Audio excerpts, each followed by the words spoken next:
Do you believe in ghosts? The disembodied entities that people become after they die. They say that if the soul cannot find peace, which most often happens when a person dies a violent death or commits suicide, it returns again and again to the place where it left the body. Whether this is true or not, I don't know. I've never seen anything like it. But I do know a ghost story I heard a long time ago, back when I was in the army, and I still can't forget it. Maybe it's because I've heard it many times since then, and it was told by different people. Or maybe it's because it's a really important story about life, death, and broken love. But let's take it one step at a time. Let's start at the beginning. My father raised me and my little brother so that even in middle school we knew we were going to serve in the army. And we were totally cool about it. When I was left back in high school because of countless absences year of high school, I had no choice but to take my papers out of high school and go to college. 2 years later I turned 18, and I decided to enlist in the army. I went to the military registration and enlistment office, started to pass the medical commission, and finally went to the last doctor, a psychiatrist. There were not many people in line, only 2 guys who were constantly talking and looking at each other. Apparently, they knew each other. They both looked perfectly normal, without any pathology. The first guy walked into the office and after just a couple of minutes was kicked out by the doctor. The irritated female psychiatrist almost swore in foul language, kicking him out. I do not know what happened, and why a seemingly normal guy caused such a violent reaction of the doctor. I do not know. The door was closed, and I did not hear their conversation. A guy came out of the office with a smile to his ears, and with a glance invited his friend to take his seat. He stood up, walked to the door at a normal gait and suddenly opened it with his foot, and then pretended to ride a motorcycle. He spread his arms, holding an imaginary steering wheel, and standing on the threshold, began to make sounds as if he was driving. The doctor, who was sitting at the table, lowered her glasses, looked sternly at the boy and said, "You go ahead and drive in. I can't pass, I have a stroller." The guy answered her very seriously. "Well, then park there and come in." Playing along with him, the psychiatrist said. The guy pretended to get off the bike and went into the office. I have to admit, I was shocked. I had never seen such a spectacle. A minute, 2, 3.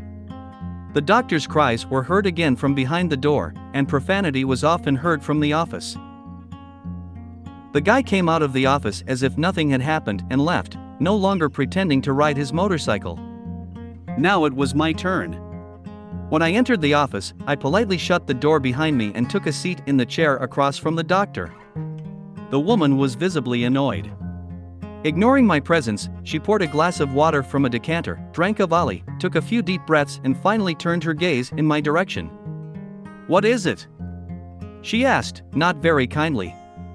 "I'm fine, I want to serve," I answered seriously. The doctor looked at me incredulously, took my personal file from a large stack, opened it and began reading it. After a minute she closed the file defiantly. "I see," said the psychiatrist and smiled a little. "You have an official reason not to serve in the army, so you can be free." "What do you mean?" I did not understand. "You have logoneurosis, and they don't take you in the army with it," explained the doctor, wanting to get rid of me as soon as possible, "so come on, be well." Yes, my friends, I do suffer from stuttering since childhood. When I was very young, I was frightened by a dog. I ran away from my mother, and suddenly a dog jumped out at me from nowhere. He didn't bite, just barked until his owner calmed him down. That was enough for my childlike psyche to react with a stutter. A rather mild one, manifesting itself from time to time. And okay, it would have been a vicious fighting dog. But no, it was a collie, probably one of the kindest breeds. Apparently, the animal just instinctively rushed out barking after the little man who was running somewhere. And now I already have logoneurosis, and logoneurosis, as it turned out, is a medical exemption from the army. When the psychiatrist announced this, I not only began to stutter, but completely lost the gift of speech. There was silence in the office. I was upset. All the men in my family had served, Two of my grandfathers and my father had faithfully served in the armed forces. One grandfather connected his life with the army after the war and became a commander of a military unit. For me, it would have been an intolerable shame not to serve. How could I look them all in the eye? And it's not just that. I would have stopped respecting myself, too, if I hadn't joined the army. For me, it was a sign of inferiority. I gathered my thoughts and tried to explain to the psychiatrist that I had wanted to be a soldier for a long time, that I simply could not take advantage of this stupid reason, that I would be ashamed before my relatives, friends, and myself if I did not get into the army. After all, that's how it was. I tried to convince the doctor to ignore the stupid diagnosis and let me pass, but she would not agree. But I did not give up, continued to persuade, almost with tears in my eyes, begging to make an exception. Not immediately, but the psychiatrist was interested in why I was so important to become a soldier, and finally began to really listen to me. I no longer remember the details of this conversation, but I remember the moment when I saw the respect in her eyes. Perhaps my insistence looked especially dignified in contrast to the two lunatics who were in the office before me.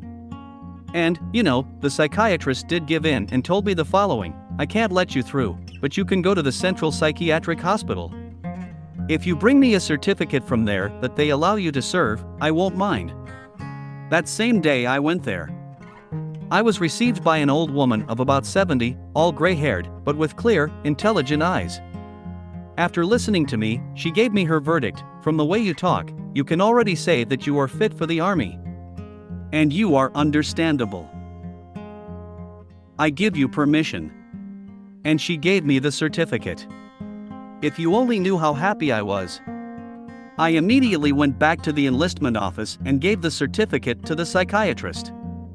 That's how I ended up in the army. They sent me to the troops of the Main Rocket and Artillery Directorate. Not special forces, but also a very worthy assignment. After quarantine and the oath of office, I, like some of the other guys, was transferred to a unit of the military fire and rescue squad. That's how, through the army, my journey in the fire department began. I liked the service, although it was difficult at first. We were exposed to a lot of pressure, outdoor training every day and 30 deployments per day to fight simulated fires. Our service in the military fire department consisted in keeping our military unit, the neighboring military town and the neighboring villages safe from fire. From the spring, when the first thunderstorm hit, all the way through the fall, we were especially diligent. That period is the most dangerous for fires.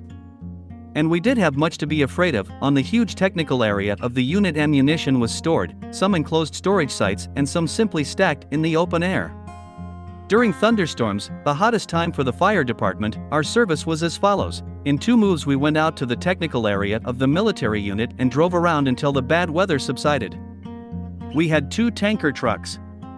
And while we were on patrol with them, a soldier, who had to report every 5 minutes over the radio what the distance to the thunderstorm front was, would stand in the fire lookout tower, which was still used for drying hoses.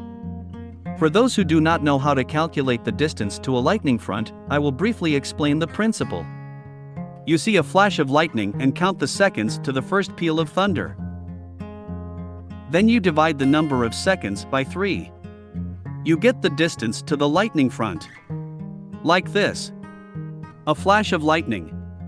Start counting: 1, 2, 3, 4, 5, 6. Thunderclap. 6 divided by 3 makes 2. So it's 2 kilometers to the thunder front. When I joined the military fire department, there had been a ghost story in our unit for years.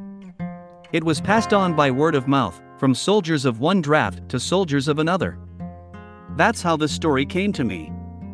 In the 90s, when the military camp near our military unit was not yet fenced and not separated by a checkpoint, the inhabitants could freely walk near the barracks and communicate with the soldiers. Not surprisingly, one of the conscripts, just from our military fire department, fell in love with a girl from the town. The girl reciprocated his feelings. Often she visited him in the unit, and everything between them was like in the best love movie. But the years fly by, the end of service is inevitable. Here the guy's term of service was coming to an end, and on the last day he, along with the other demobilized men, got drunk. His girlfriend was with him, in the unit. No one knows exactly what happened and how love could have turned violent. Maybe there was no such thing as love. One way or another, that soldier, along with the other soldiers, raped the girl.